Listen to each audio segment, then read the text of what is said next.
കൊച്ചി മെട്രോയുടെ പേരിൽ അവകാശവാദം ഉന്നയിക്കുന്നവർ, അതുപോലെ LNG ഗ്യാസ് പൈപ്പ് ലൈനിന്റെ കാര്യത്തിൽ അവകാശവാദം ഉന്നയിക്കുന്നവർ, അതുപോലെ കണ്ണൂർ വിമാനത്താവളത്തിന്റെ പേരിൽ ഞാൻ ചോദിക്കട്ടെ, 10 വർഷം നിങ്ങളുടെ ഗവൺമെന്റിന്റെ കാലയളവിൽ ഏതെങ്കിലും ഒരു വൻകിട വികസന സംരംഭം സംസ്ഥാനത്ത് ആരംഭിച്ച് പൂർത്തീകരിക്കാൻ ഈ ഗവൺമെന്റിന് കഴിഞ്ഞിട്ടുണ്ടെങ്കിൽ നിങ്ങൾ ജനങ്ങളുടെ മുമ്പാകെ പറയണം.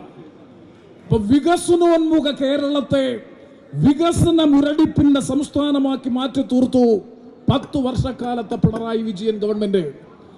വിദ്യാഭ്യാസ രംഗത്തെ സ്ഥിതി നേരത്തെ ഫൈസൽ ഇവിടെ സൂചിപ്പിച്ചു. ഒറ്റ ദിവസം സാന്റാ മോണിക്ക എന്ന് പറയുന്ന വിദ്യാഭ്യാസ ഏജൻസി, കൺസൾട്ടിംഗ് ഏജൻസി എറണാകുളത്ത് റിക്രൂട്ട് ചെയ്ത് കാനഡയിലേക്ക് അയച്ചത് 7628 കുട്ടികളെ കേരളത്തിന്റെ ഉന്നത വിദ്യാഭ്യാസ മേഖല തകർത്തു തരിപ്പണമാക്കി. സെന്റർ ഫോർ ഡെവലപ്മെന്റ് സ്റ്റഡീസ് നടത്തിയിട്ടുള്ള പഠനത്തിൽ പറയുന്നു, ഈ സ്ഥിതി കേരളത്തിൽ തുടർന്നാൽ 2030 കഴിയുമ്പോൾ കേരളം ഒരു വയോജന സംസ്ഥാനമായി, ഓൾഡ് ഏജ് സ്റ്റേറ്റായി, വൃദ്ധ സംസ്ഥാനമായി കേരളം മാറും. 10 വർഷക്കാലത്തെ പിണറായി വിജയൻ ഗവൺമെന്റിന്റെ ഭരണ നേട്ടം. ആരോഗ്യമേഖല ഞാൻ വിശദീകരിക്കുന്നില്ല. വെന്റിലേറ്റർ, ഇവിടെ പ്രതിപക്ഷ നേതാവ് പറയും, വെന്റിലേറ്ററിൽ നിന്ന് മോർച്ചറിയിലേക്ക് മെല്ലെ മെല്ലെ നീങ്ങിക്കൊണ്ടിരിക്കുന്ന കേരളത്തിന്റെ ആരോഗ്യ മേഖല.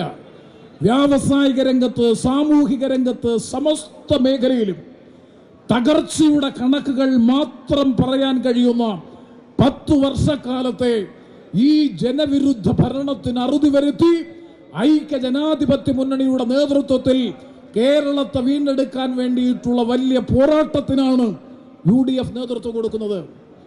ഒരു കാര്യം ഞങ്ങൾ ഉറപ്പിച്ചു പറയുന്നു, 3 മിഷൻ 2.5 വർഷം മുമ്പ് എറണാകുളത്ത് ചാക്കോളാസ് ഓഡിറ്റോറിയത്തിൽ ചേർന്ന ഐക്യ ജനാധിപത്യ മുന്നണിയുടെ സംസ്ഥാന സമിതി യോഗത്തിൽ ഞങ്ങൾ പ്രഖ്യാപിച്ചു, മിഷൻ 24, 25, 26.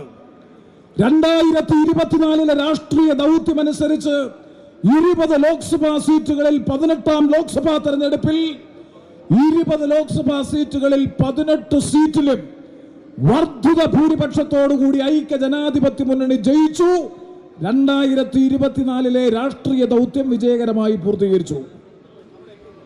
2025 2 മാസം മുമ്പ് നടന്ന പഞ്ചായത്ത് മുനിസിപ്പൽ കോർപ്പറേഷൻ തെരഞ്ഞെടുപ്പ്, സമീപകാലത്ത് ഏറ്റവും മികവാർന്ന വിജയം പഞ്ചായത്ത് തെരഞ്ഞെടുപ്പിൽ UDFന് ലഭിച്ചത് 2010.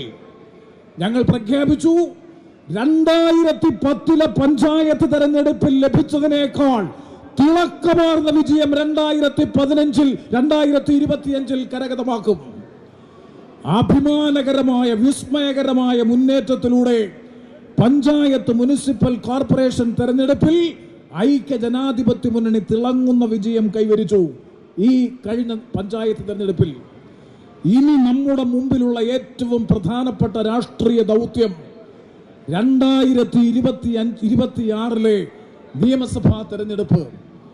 പഞ്ചായത്ത് മുനിസിപ്പൽ കോർപ്പറേഷൻ തെരഞ്ഞെടുപ്പിന് മുമ്പ് ഞങ്ങൾ പ്രഖ്യാപിച്ചു, UDF 100-ൽ കുറയാത്ത സീറ്റ് വാങ്ങി കേരളത്തിൽ അധികാരത്തിൽ വരും. ഞങ്ങൾ ഇപ്പോൾ പ്രഖ്യാപിക്കുന്നു, പഞ്ചായത്ത് മുനിസിപ്പൽ കോർപ്പറേഷൻ തെരഞ്ഞെടുപ്പ് ഫലത്തിന്റെ പശ്ചാത്തലത്തിൽ ഈ ജാഥയ്ക്ക് കാസർഗോഡ് മുതൽ ഈ വർക്കല വരെയുള്ള പ്രദേശങ്ങളിൽ ഒഴുകിയെത്തിയ സഹസ്രാബ്ദക്കണക്കിന് ജനങ്ങളുടെ പിൻബലത്തിന്റെ പശ്ചാത്തലത്തിൽ പ്രഖ്യാപിക്കുന്നു, 2026 നിയമസഭാ തെരഞ്ഞെടുപ്പിൽ 110-ൽ കുറയാത്ത സീറ്റ് വാങ്ങി കോൺഗ്രസിന്റെ മുഖ്യമന്ത്രി, UDFന്റെ ഗവൺമെന്റ് കേരളത്തിൽ അധികാരത്തിൽ വരും. ആ ചരിത്രപരമായ രാഷ്ട്രീയ ദൗത്യം, ആ ദൗത്യം വിജയിപ്പിക്കുന്നതിന് വേണ്ടിയിട്ടുള്ള പ്രവർത്തനങ്ങളിൽ നേതൃപരമായ പങ്കുവഹിക്കാൻ മുഴുവൻ മുന്നണി പ്രവർത്തകരും ഒരു മനസ്സോടുകൂടി തയ്യാറാകണമെന്ന് വിനയപുരസ്സരം അഭ്യർത്ഥിക്കുന്നു. ആ ജനമുന്നേറ്റത്തെ പ്രതിരോധിക്കാൻ, ആ ജനമുന്നേറ്റത്തെ അതിജീവിക്കാനാണ് ബോധപൂർവമായി പിണറായി വിജയൻ അവസാനത്തെ ആയുധമായിട്ടുള്ള വജ്രായുധം, വർഗീയതയുടെ വജ്രായുധം ഉപയോഗിച്ചുകൊണ്ട് ഈ തെരഞ്ഞെടുപ്പ്